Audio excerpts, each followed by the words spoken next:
السلام علیکم ناظرین، پاکستان دس ویک کے ساتھ میں ہوں آپ کی میزبان بشرا خان۔ جیسا کہ آپ کو معلوم ہے، پاکستان دس ویک میں ہم لیتے ہیں جائزہ سیاسی، کاروباری اور دیگر سرگرمیوں کا۔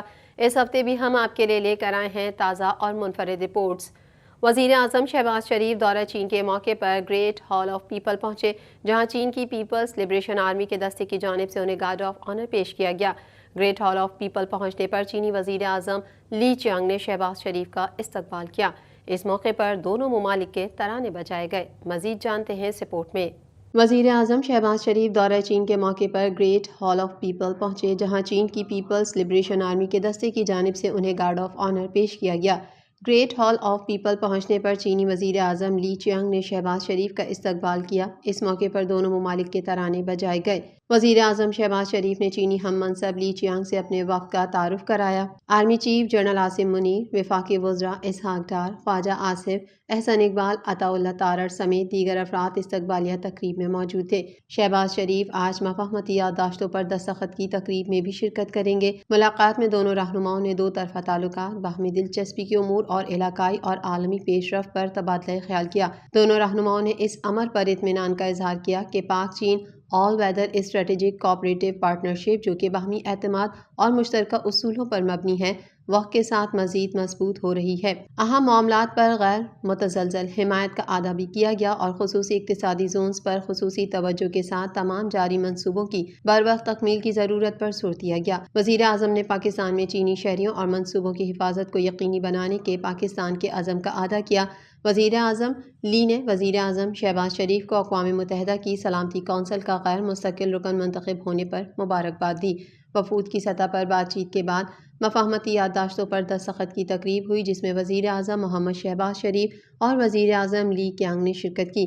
تقریب کے دونوں ممالک کے درمیان ٹیلی ویژن، فلم، ٹرانسپورٹ، انفراسٹرکچر، صنعت، توانائی، زراعت، صحت، سماجی، اقتصادی ترقی اور باہمی دلچسپی کے دیگر شعبوں میں تعاون کو مزید مضبوط بنانے کے لیے مفاہمتی یادداشتوں اور معاہدوں پر دستخط کیے گئے۔ ملاقات کے بعد وزیر اعظم لی چیانگ نے وزیر اعظم کے اعزاز میں ایک ظہرانے کا اہتمام کیا۔ واضح رہے کہ وزیر اعظم محمد شہباز شریف 4 سے 8 جون 2024 تک چین کے سرکاری دورے پر ہیں۔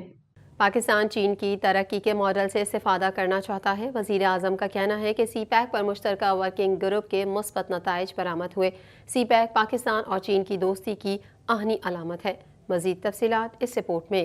وزیر اعظم محمد شہباز شریف نے کہا ہے کہ پاکستان چین کی ترقی کے ماڈل سے استفادہ کرنا چاہتا ہے۔ وزیر اعظم محمد شہباز شریف سے چائنا انٹرنیشنل کوآپریشن ایجنسی کے چیئرمین لو زاؤ ہوئی نے بیجنگ میں ملاقات کی۔ وزیر اعظم نے کہا کہ پاکستان چین کی ترقی کے ماڈل سے استفادہ کرنا چاہتا ہے۔ پاکستان ریلوے مین لائن 1 کی اپ گریڈیشن منصوبے میں چین کی سرمایہ کاری کے خواہاں ہیں۔ وزیر اعظم نے سی پیک کو پاکستان اور چین کے درمیان دوستی کی آہنی علامت قرار دیتے ہوئے کہا کہ سی پیک کے تحت سماجی اقتصادی ترقی پر مشترکہ ورکنگ گروپ کے مثبت نتائج برآمد ہوئے ہیں۔ چیئرمین CIDCA نے مختلف شعبوں میں چین پاکستان تعاون کو مزید گہرا کرنے کے عزم کا اظہار کیا۔ انہوں نے بنیادی ڈھانچے کی ترقی، موسمیاتی تبدیلی کے رد عمل اور انسانی وسائل کی ترقی بشمول بیلٹ اینڈ روڈ انیشیٹو اور گلوبل ڈیولپمنٹ انیشیٹو کے تحت جاری منصوبوں میں دو طرفہ شراکت داری کو بڑھانے کی ضرورت پر بھی زور دیا۔ دفتر خارجہ کا کہنا ہے کہ پاکستان اور افغانستان کی سرحد پر نقل و حرکت ویزے کے تحت ہونا چاہیے۔ افغانستان سے پاکستان آنے کے خواہش مند افراد کے پاس ویزا اور افغان پاسپورٹ ہونا چاہیے۔ پاک افغان سرحد پر نقل و حرکت ویزے کے تحت ہونے سے کیا اثرات مرتب ہوں گے، جانتے ہیں اس رپورٹ میں۔ دفتر خارجہ کا کہنا ہے کہ پاکستان اور افغانستان کی سرحد پر نقل و حرکت ویزے کے تحت ہونا چاہیے۔ ترجمان دفتر خارجہ ممتاز زہرا بلوچ نے میڈیا بریفنگ میں کہا کہ افغانستان سے پاکستان آنے کے خواہش مند افراد کے پاس ویزا اور افغان پاسپورٹ ہونا چاہیے۔ پاک افغان سرحد پر نقل و حرکت ویزے کے تحت ہونا چاہیے۔ ترجمان کا مزید کہنا تھا کہ گزشتہ روز پاکستان کو اقوام متحدہ کی سلامتی کونسل کا غیر مستقل رکن منتخب کر لیا گیا۔ پاکستان کے قوانین انسانی حقوق کی ضمانت دیتے ہیں۔ دیگر حکومتوں کے رد عمل پر یہی کہتے ہیں کہ پاکستان اپنے آئین پر عمل درآمد کو سنجیدگی سے لیتا ہے۔ دفتر خارجہ کی ترجمان نے کہا کہ وزیر اعظم شہباز شریف چین کے سرکاری دورے پر ہیں۔ وفود کی سطح پر بات چیت کے بعد مفاہمت کی 23 یادداشتوں پر دستخط کیے گئے۔ ملاقاتوں میں چینی شہریوں کی پاکستان میں سیکیورٹی پر بات چیت ہوئی۔ وزیر اعظم نے شینزن میں بزنس کانفرنس میں بھی شرکت کی ہے۔ ممتاز زہرا بلوچ کا کہنا تھا کہ پاکستان فلسطین میں اسرائیلی فورسز کی جوہریت کی مذمت کرتا ہے۔ پاکستان مسئلہ فلسطین کو اقوام متحدہ کی قراردادوں کے مطابق حل چاہتا ہے اور غزہ میں فوری جنگ بندی کا مطالبہ کرتا ہے۔ انہوں نے کہا کہ مقبوضہ کشمیر میں گزشتہ دہائی میں 7,000 سے زائد افراد کو شہید کیا گیا۔ پاکستان مسئلہ کشمیر کے حل تک کشمیری عوام کی حمایت جاری رکھے گا۔ دفتر خارجہ کا مزید کہنا تھا کہ نائب وزیر اعظم اور وزیر خارجہ اسحاق ڈار استنبول کا دورہ کریں گے اور غزہ کی صورتحال پر پاکستان کا موقف پیش کریں گے۔ ترکیہ میں نائب وزیر اعظم اسحاق ڈار مختلف ممالک کے وزرائے خارجہ سے ملاقات بھی کریں گے۔ عمران خان عام مجرم یا قیدی نہیں، الیکشن سے ثابت ہو گیا، ان کے لاکھوں سپورٹرز ہیں۔ منتخب عوامی نمائندوں کی تضحیک اور ہراسانی میں اسٹیبلشمنٹ عدلیہ کا گٹھ جوڑ رہا۔ جسٹس اطہر کا نیب کیس میں اختلافی نوٹ۔ مزید تفصیلات اس رپورٹ میں۔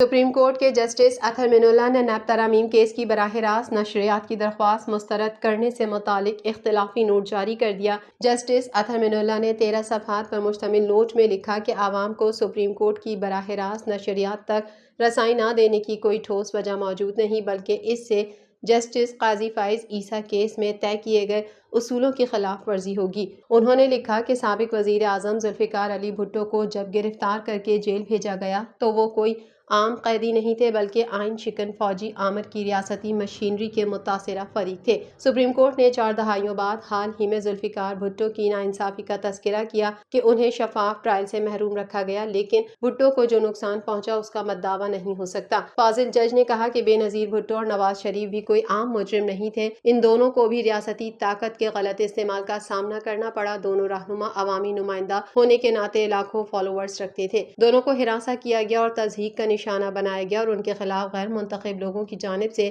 بغیر شواہد کرپشن کے مقدمات بنائے گئے۔ جسٹس اطہر من اللہ نے کہا کہ حیرانی کی بات ہے کہ ایک اور سابق وزیر اعظم کے خلاف متعدد ٹرائلز چلائے جا رہے ہیں، جن میں سے کچھ میں انہیں سزا ہو چکی ہے۔ حالیہ عام انتخابات سے ثابت ہوا کہ بانی پی ٹی آئی کے بھی لاکھوں سپورٹرز ہیں، وہ کوئی عام مجرم یا قیدی نہیں ہیں۔ انہوں نے لکھا کہ منتخب عوامی نمائندوں کی تضحیک اور ان کو ہراساں کیے جانے میں عدلیہ کا گٹھ جوڑ رہا۔ یہ تاثر ہے کہ اسٹیبلشمنٹ اور عدلیہ کے گٹھ جوڑ کی وجہ سے منتخب عوامی نمائندوں سے بدسلوکی کی جاتی رہی ہے۔ جسٹس اطہر من اللہ نے مزید کہا کہ نیب قانون فوجی عامر نے 16 نومبر 1999 کو نافذ کیا، جس کے ذریعے سیاست دانوں کو انتقام کا نشانہ بنایا گیا۔ مسلسل یہ الزامات لگتے رہے کہ نیب سیاسی انجینئرنگ کے لیے استعمال ہوتا رہا۔ غیر امتیازی سلوک کی وجہ سے عوام کی نظر میں نیب کی ساکھ اور غیر جانبداری کو شدید نقصان پہنچا۔ نیب قانون کے سبب لوگوں کو کئی ماہ حتیٰ کہ کئی سال گرفتار رکھا گیا۔ نیب کہتا ہے کہ ٹرائل 30 دنوں میں مکمل ہوگا۔ نیب کی وجہ سے ملک کو ناقابل تلافی نقصان پہنچا۔ شاہد خاقان عباسی، نواز شریف، یوسف رضا گیلانی کی نہ صرف تذلیل کی گئی بلکہ ان کا وقار بھی مجروح کیا گیا۔ خبروں کے سلسلے کو مزید آگے بڑھائیں گے، مگر یہاں وقت ہوا ہے ایک بریک کا۔